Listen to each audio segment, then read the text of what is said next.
Passamos a apresentar...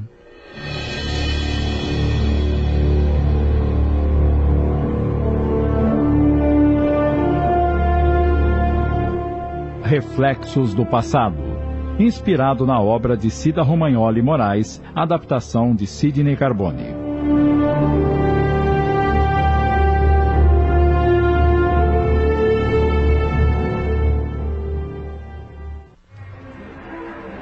Jânio estava desconcertado com a dureza com que Dona Lisete pronunciara aquelas palavras.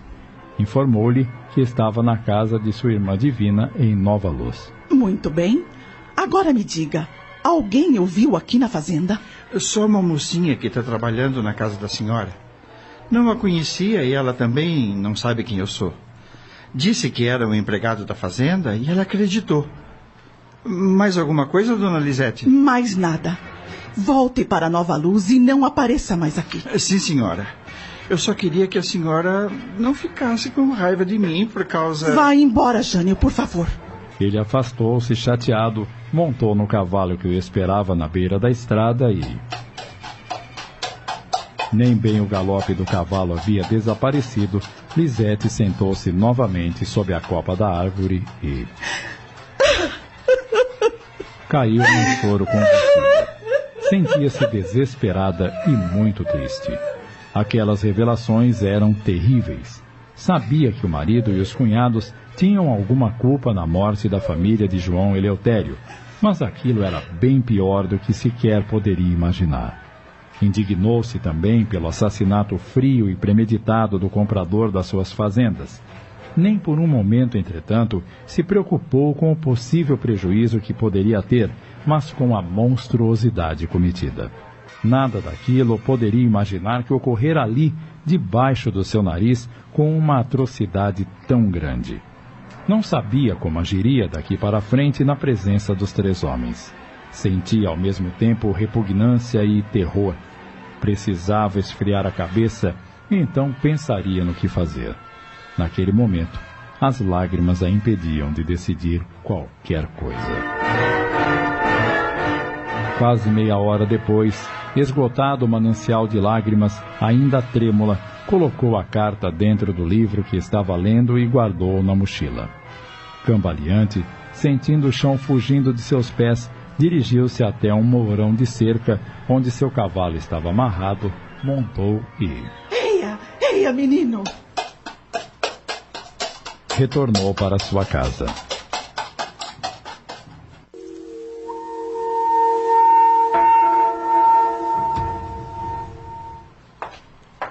Lisete entrou em casa esbaforida, o que assustou Mariana, que, incontinente, se acercou dela preocupada. Aconteceu alguma coisa, Dona Lisete? Não, Mariana, não aconteceu nada. Mas a senhora está tão pálida. Eu vou tomar um banho. Enquanto isso, vá à procura do Lourenço e diga para ele preparar o carro, pois quero que me leve até Nova Luz. Tenho que tomar algumas providências urgentes. Sim, senhora. Meia hora depois, Lisete retorna à sala, pronta para a viagem, com uma pequena mala nas mãos. E o Lourenço? Já está com o carro aí na porta, esperando a senhora. Lisete escreve um bilhete e o entrega a Mariana. Assim que o Lucas chegar para o almoço, entregue-lhe este bilhete. Se começar a fazer muitas perguntas, diga-lhe apenas que recebi um recado de minha irmã pedindo minha presença urgente em Nova Luz, mas voltarei o mais breve possível. Não quero que ele vá atrás de mim, entendeu? Entendi, sim, senhora. Outra coisa. Quero que a rotina desta casa continue sem que a minha ausência atrapalhe nada. Oriente as empregadas para fazerem tudo corretamente a fim de evitar que o Lucas se aborreça. Você sabe como ele é intransigente. Não se preocupe, mas... Mas o quê? Posso lhe fazer uma pergunta? Claro. Eunice disse que um colono veio até aqui procurar a senhora. Esse homem que ela diz não conhecer foi o responsável pela sua pressa em ir para Nova Luz? Foi sim. Foi esse homem que veio trazer o recado de minha irmã. Não é um colono. Trata-se de um velho conhecido da família. Ah, sim. Agora entendi. Bem, não se esqueça de entregar o bilhete ao Lucas e cuide de tudo como se eu estivesse em casa. Até breve. Até breve, Dona Lisete. E boa viagem.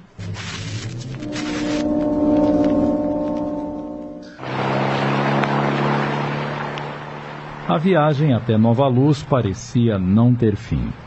De vez em quando, Lisete relia a carta e todo um turbilhão de sentimentos a envolvia. Já sabia exatamente o que deveria fazer. Antes de qualquer coisa, precisava se certificar da autenticidade da carta e conhecia a pessoa certa para isso.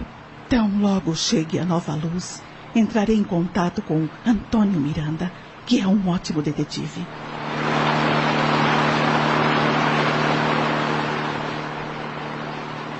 Chegando a Nova Luz, antes mesmo de ir cumprimentar os parentes, Lisete ordenou a Lourenço que seguisse pela avenida principal, virasse a segunda rua à esquerda e parasse em frente a um sobrado amarelo.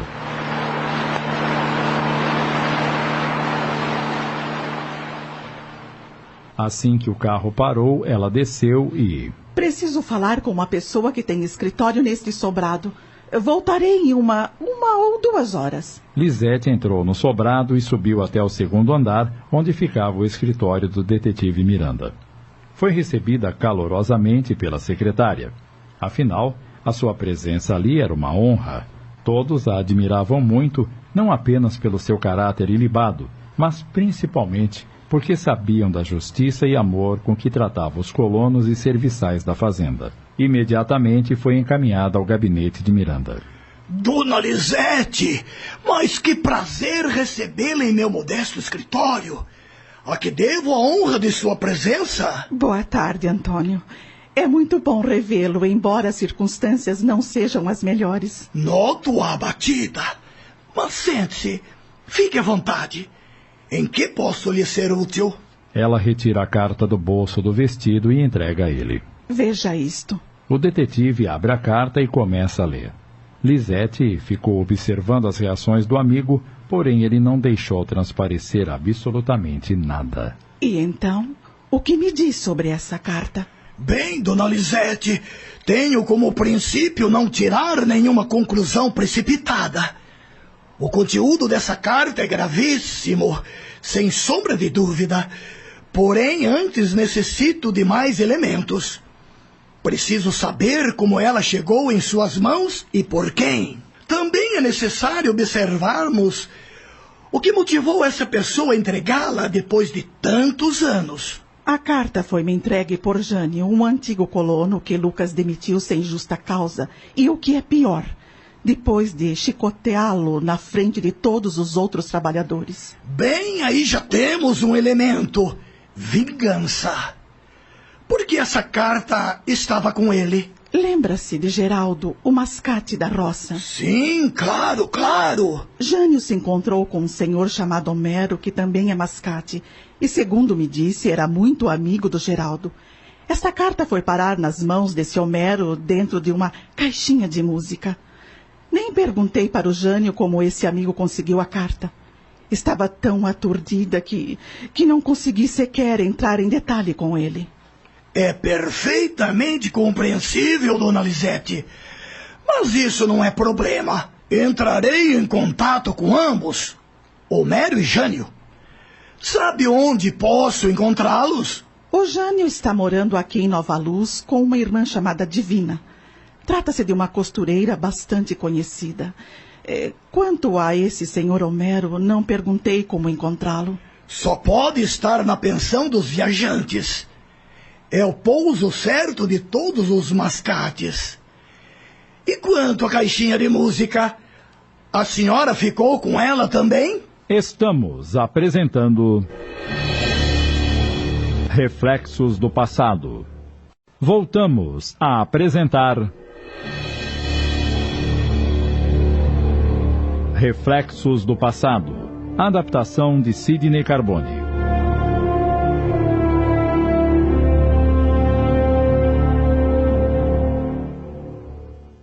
Não, Antônio. A caixinha Jânio a trouxe com ele. Acredito que essa caixinha também seja uma pista importante, segundo o meu ponto de vista. Lembro-me de que Geraldo a exibia como um troféu para todos com quem conversava. Foi fabricada por Eduardo Mendes. Lembra-se dele? Quem não se lembra? Ficou famoso pelo seu artesanato tão fino e artístico. A senhora identificou a caixinha como sendo feita pelo Mendes? Com certeza. A assinatura dele é inconfundível. Porém, uma coisa está me intrigando muito. Por que esta carta não foi encaminhada à polícia? Afinal, muitos anos se passaram. Talvez até dificulte um pouco descobrir a verdade, não? Quanto ao fato de não haverem levado a carta para a polícia, parece-me bem claro. Desculpe-me se vou ofendê-la, mas a cidade inteira e até mesmo toda a região teme os Rocha Prado. Além disso, quase todos devem alguma coisa à sua família. Como a polícia iria tomar partido de alguém que sequer sabe a procedência? De alguma forma, ele achou alguém que poderia testemunhar a violência de seu marido, visto que foi vítima. E que, infelizmente, deve saber muitas coisas que ocorrem na fazenda, pois era um colono antigo. Infelizmente, meu marido e cunhados usam de métodos nada convencionais. Sabia intuitivamente que mais cedo ou mais tarde algo ruim aconteceria. Mas, sinceramente, as minhas desconfianças ficaram muito aquém da realidade. Nem de leve podia imaginar que Lucas fosse cúmplice de seus irmãos. Sempre foi violento, mas jamais cogitei que ele também pudesse participar de um crime tão hediondo e covarde. Antônio Miranda, notando que Lisete estava prestes a desatar no choro, resolveu suavizar um pouco a conversa. Tinha absoluta certeza que ela jamais se pactuaria com os desregramentos de Lucas. Penalizava-se dela. Era mais uma vítima daquele covarde. Não podemos tirar conclusões precipitadas, dona Lisete. Vou começar a trabalhar em cima do que tenho em mãos, esta carta. E fique tranquila quanto ao sigilo. Deixe tudo por minha conta. Não quero que a senhora se preocupe com nada. Quando tiver notícias, lhe enviarei um recado. Quantos dias pensa em ficar por aqui? No máximo 3 dias. Não quero que Lucas desconfie do que realmente me trouxe a nova luz. Estamos combinados, então. Procure se distrair, tirar esse peso do seu coração. A verdade aparecerá, mas dia menos dia, tenha certeza. A mulher se despediu do detetive e se apressou em sair do gabinete. Agora, tudo dependia dele.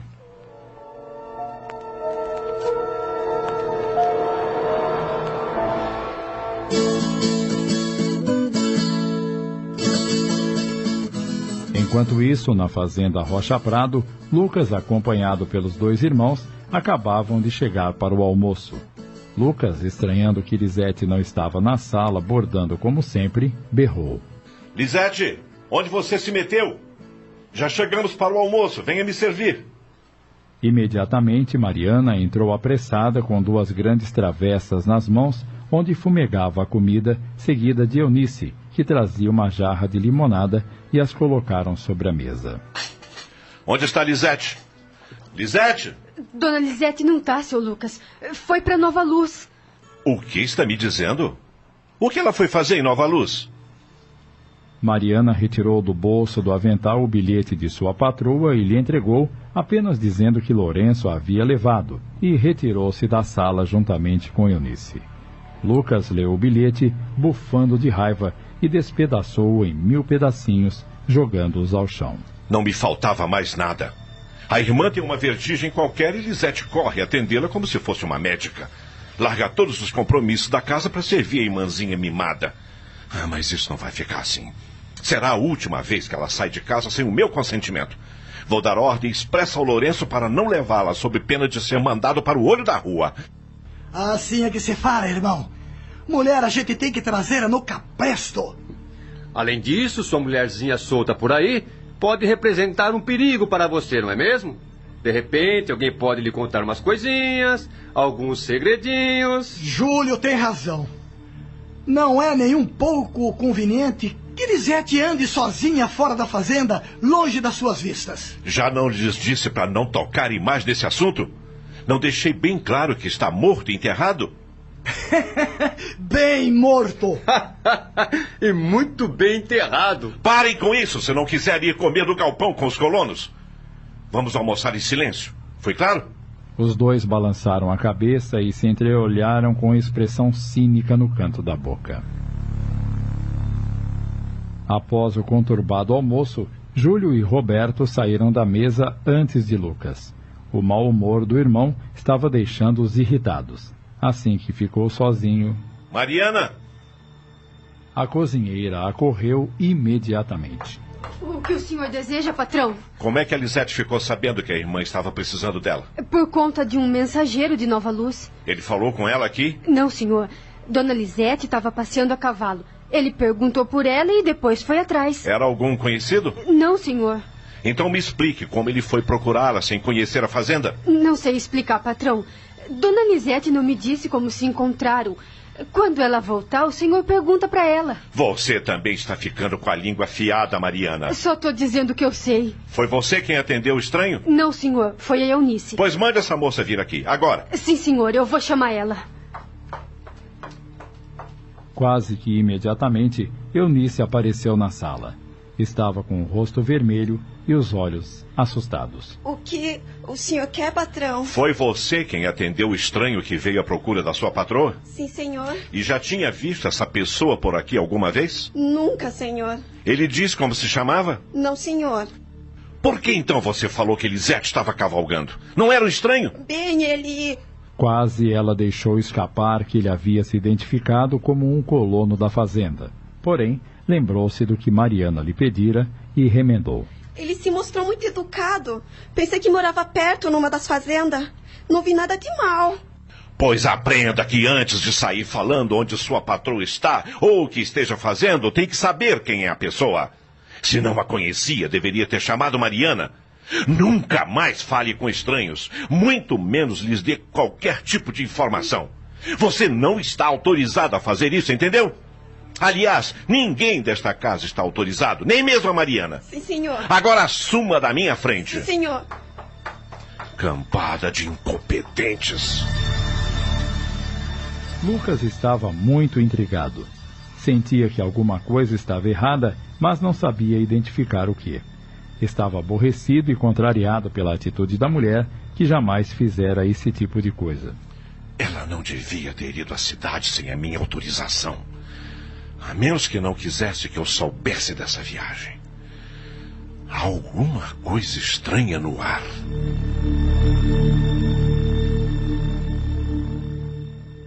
Acabamos de apresentar...